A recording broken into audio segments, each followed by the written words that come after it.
What's up guys? So we've got the top 10 trap cards in Yu-Gi-Oh today.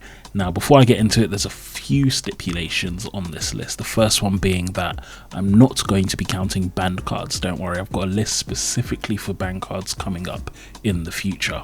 Secondly, this is going to be mainly based around generic cards. There's some really good archetype specific cards, but it becomes really hard to make a list like this when you involve them, so I'm going to save them for another list as well. Right, let's get straight into it. And at number 10 we have Skill Drain. Skill Drain's effect reads: activate this card by paying 1000 life points. The effects of all face-up monsters on the field are negated while those monsters are face-up on the field, but their effects can still be activated. Since its release, Skill Drain has been a meta card in Yu-Gi-Oh! The ability to negate all face-up monsters on the field is just so huge. It can be used reactively when a monster uses effect, or you can start with it at the beginning of the turn to simply lock down your opponent from doing anything. Not only that, but its cost of paying 1000 life points is practically irrelevant, as if your opponent can't use any of their monsters in a really monster heavy game, they're not going to be doing much to affect you. It's such a good card that it's currently limited to only one copy, and I don't see that changing anytime soon. OCG do have it at 3, so they tend to play it more, whereas the TCG only have it at 1, which makes it less reliable, but it's still a great card and definitely fits into a lot of decks at the moment. At number 9 we have There Can Be Only One. This card reads: each player can only control one monster of each type. If a player controls 2 or more monsters of the same type, they must send some to the graveyard so they control no more than one monster of that type. This is an incredible floodgate in Yu-Gi-Oh! And in certain formats simply shuts down huge amounts of decks. Salamangreat, Orcus, Dragon Link, these are some decks that simply can't deal with this, as they're only allowed to have one of each type of their monsters, be it Dragon, Cyberse or Machine, and so it makes it very hard for them to climb up into Link monsters and advance their plays. Not only that, but if your opponent already has multiple monsters of the same type on the board, activating this card will force them to send it to the graveyard, so it can also act as pseudo removal. It's a really powerful card in certain formats, whereas in other formats like the one we have at the moment, it isn't necessarily the best, but it's still definitely deserving of its place on the list, and has been a meta relevant card since its release. At number 8 we have Dragons Prism. This card's text reads: target one monster in your opponent's graveyard. Special summon it to your field, but its effects are negated. Then you can banish one monster from both players' fields that have the same type as each other. You can only activate one Dragons Prism per turn. Dragons Prism is a relatively new card, only coming out in Rise of the Duelist. It's hugely useful as a disruption, being able to take a card out of your opponent's graveyard and then potentially remove another card from their field will completely stop the turns of certain meta decks. Not only that, but this card also has the ability to be used simply to advance your own plays, as you can reborn your opponent's monster and then keep it on your field, using it to link climb or synchro summon or what have you. At the time of this video, Dragons Prism is one of the few trap cards that is generic and is non-targeting and non-destructive removal, which means it can out problematic boss monsters such as Red Eyes Dark Dragoon, which is currently wreaking havoc on the format. Its upcoming reprint in the Megatins means that it's going to be seen more in the format, as more players are going to have a chance to get this great card. At number 7 we have Solemn Strike and Solemn Judgement. Solemn Strike's card text reads: when a monster would be special summoned or a monster effect is activated, pay 1500 LP, negate the summon or activation, and if you do, destroy that card. Solemn Judgment's card text reads: when a monster would be summoned or a spell or trap card is activated, pay half your LP, negate the summon or activation, and if you do, destroy that card. The Solemns are incredible cards and have seen huge amounts of meta play throughout Yu-Gi-Oh's history.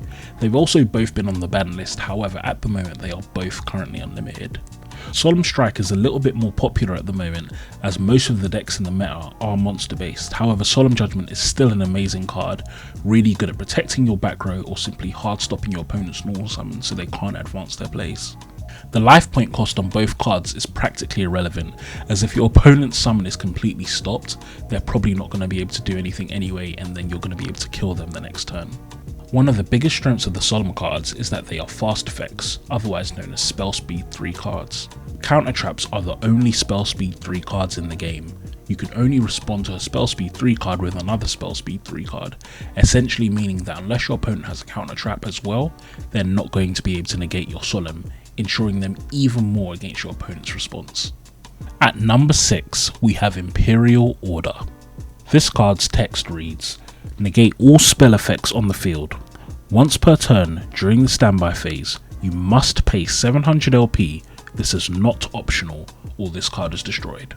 Similar to Skill Drain, Imperial Order is an incredible card, being able to negate all spell cards on the field. Whereas monsters occasionally can activate in the hand, graveyard, and in the case of the Charmers even in the deck, by and large spell cards pretty much only can be activated on the field, with very few exceptions being able to be activated in the graveyard.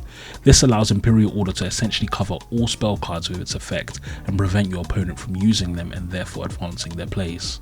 At the moment, Imperial Order is also a great card to protect your back row, as common back row removal options such as Twin Twister and Cosmic Cyclone are spell cards, and therefore Imperial Order can be used reactively to stop them popping your Tri-Brigade Revolt or Prank Kids Pandemonium. This is another great example of a card where the life point cost is practically irrelevant. You're essentially paying 1400 LP to stop your opponent playing with a third of the cards in the game, and you're just going to kill them the next turn anyway, so who cares. At number 5, we have Trap Trick. Trap Trick's card text reads, banish one normal trap from your deck, except Trap Trick, and set one card with the same name directly from your deck. Also, it can be activated this turn. You can only activate one trap card for the rest of this turn after this card resolves. You can only activate one Trap Trick per turn. Trap Trick is a really unique card on this list and definitely deserving of its place. The ability to essentially beat any trap card in the game is huge and adds a massive amount of speed and versatility to back row decks. It also can function as 3 more copies of any normal trap in the game. The limitation of only being able to activate one trap card after you use this card is practically irrelevant, as if you can get the perfect trap card to stop your opponent at that moment, then it doesn't matter if you can't use a card for the rest of the turn. One of the best uses of this card is pairing it with a card like Artifact Sanctum. Artifact Sanctum summons Artifact Scythe, which essentially stops your opponent from using their extra deck for the turn.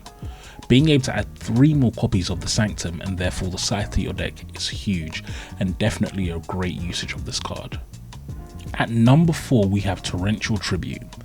Torrential Tribute's card text reads, when a monster is summoned, destroy all monsters on the field. This card is simple but devastatingly effective.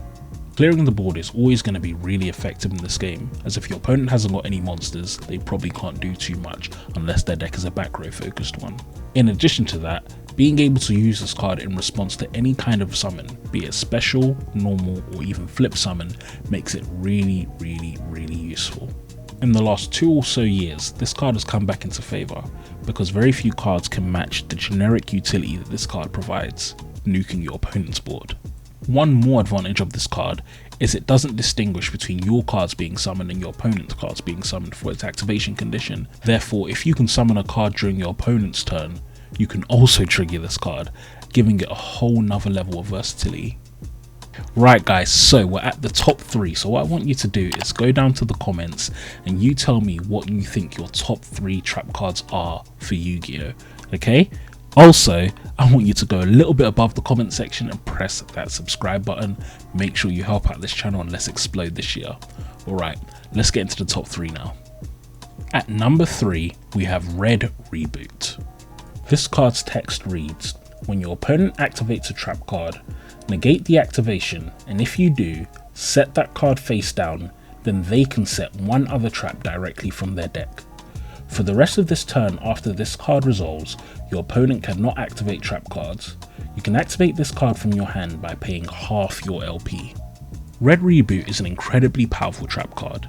Its ability to be able to be used from the hand makes it way stronger than most trap cards, as it adds a layer of versatility and speed that trap cards simply don't have, and that contribute to them falling out of favour. As we've seen plenty of times in this list, paying your life points doesn't matter if you simply kill your opponent, and that's definitely the kind of thing that this card facilitates. Your opponent can set any trap from their deck when you use this card, however that doesn't matter much as they're not activating it that turn, so chances are you're going to be able to clear it off the board or kill them before they can respond. Part of what makes Red Reboot so great is it essentially allows combo decks a free way to go second against back row decks. Usually it's difficult to play through 3, 4 or even 5 set back row, but with this card you can feel confident that if your opponent tries to do anything, you're going to stun them and be able to do your plays unhindered. This card was so strong that Konami put it on the limited list at 1, and it's unlikely to be unlimited anytime soon. At number 2 we have Evenly Matched. This card's text reads, at the end of the battle phase, if your opponent controls more cards than you do, you can make your opponent banish cards from their field face down so they control the same number of cards as you do. If you control no cards, you can activate this card from hand. Evenly Matched is another one of those go second hand traps that is just purely devastating. Because of its wording, it can remove virtually any card in the game, as it affects your opponent as opposed to the cards on the field.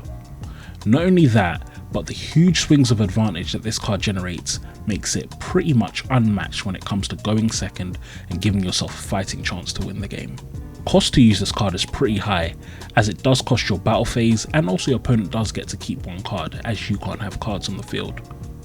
However, in spite of that, this is simply one of the best pure going second cards, and if you're playing a pure going second deck, even if your attempt is to OTK your opponent, this card is too good to pass up. Right guys, and so we're at number 1, the best trap card in Yu-Gi-Oh!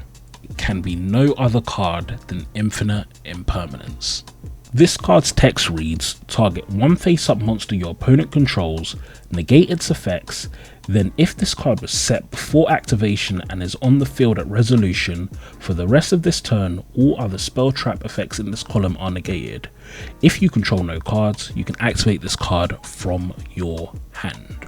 Infinite Impermanence is an incredible card. It's essentially a trap version of Effect Veiler. However, being a trap affords it huge advantages that other cards don't have, and being able to be activated from the hand limits most of the disadvantages that trap cards usually have. This card is great whether you're going first or second, as going first it can be set for interruption during your opponent's turn, and going second you can use it during their turn to prevent them doing too much with their plays. Being a trap also means that cards such as Call by the Grave and Triple Tactics Talent do nothing to prevent you using this card to negate your opponent's effects. While Infinite Impermanence has a lower power level than some of the other cards on this list, it's simply so generic that pretty much every deck runs through of this card, because it's always going to be useful. Not only that, but it also has a secondary effect which is quite nice. Having this card set essentially means that you can negate other spells and traps your opponent tries to use if they happen to use this in the column. This card, similar to Mech Knights, single-handedly changed how people place their cards, as if you see your opponent has a set card, you intentionally won't be using your spells in that column, as there's a chance they can flip an impermanence and then get 2 negations for the price of 1. Infinite Impermanence is a great card. You really should be playing it at 3 no matter what deck you're playing, so make sure that you are if you haven't been already. Right guys, thank you for watching. So that was my top 10 list of trap cards. This was a really fun one to do. I didn't realize just how many incredibly OP trap cards there were, and there were a lot of ones that I definitely wanted to add to this list, but I mean it was just a really tough competition. But yeah, so thank you all for watching. Make sure you subscribe if you want to see more videos like this, and I'll talk to you all later. Peace.